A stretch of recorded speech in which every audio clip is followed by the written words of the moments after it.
What is up everybody, my name is Tonny and I'm here with another Warframe guide video. In this video we'll be looking at the Tenet Arca Plasmor.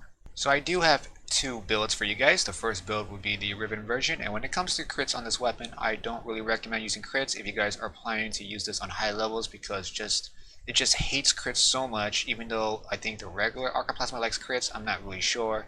But when it comes to crits for this weapon, it just does not like it at all. I've tested out so many different type of builds. I was not satisfied with the damage at all. And I think this build itself should be better than the crit build. So I do have Primary Merciless here with the acceleration. You guys can swap this out for Vigilante Supplies if you guys want, but that's kind of weird because, well, it's not a crit weapon, but I think for the ammo purpose of it, it's good enough. And when it comes to these mods, pretty much self-explanatory here. Blades for the heat and damage.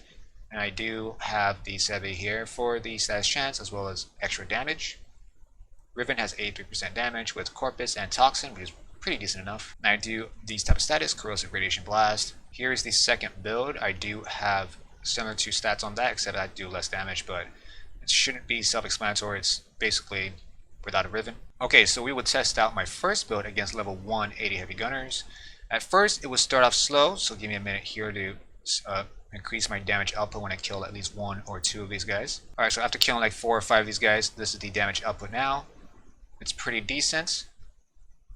Now when it comes to Rivens for this weapon, I don't really recommend getting a Riven, even though it's, you know, I think a high demand right now, pretty much. It's pretty expensive too, and it's just not worth it since it's only one disposition. But just with the damage alone, you guys can see that I'm pretty much doing a lot of damage against these guys. 2 to 3 shots on these guys, so let's go ahead and see what the damage output again on these guys. So that's 1 to 2 shots on that previous guy.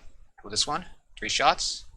Got aim for the head, obviously it's going to be 1 to 2 shots depending on the damage output or the luck, I would say.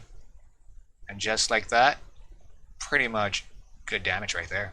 And here's the second build, almost similar to my first build, except 2 things: 1, less damage, and 2, higher status chance. So the Savvy would do a lot more work. So let's go ahead and show you guys the damage output here, and we can see that it deals almost close damage to my first build. So I'm gonna go ahead and start prepping up on the primer here. Okay, so I already set up the primer. You guys can see I do a pretty much good damage here. Almost 1 to 2 shot these guys, probably 3 shots if you're unlucky. And that is it for this video. If you guys do enjoy this video, give it a like, subscribe to support my channel. Thank you guys for watching. Until next time, you guys, peace out.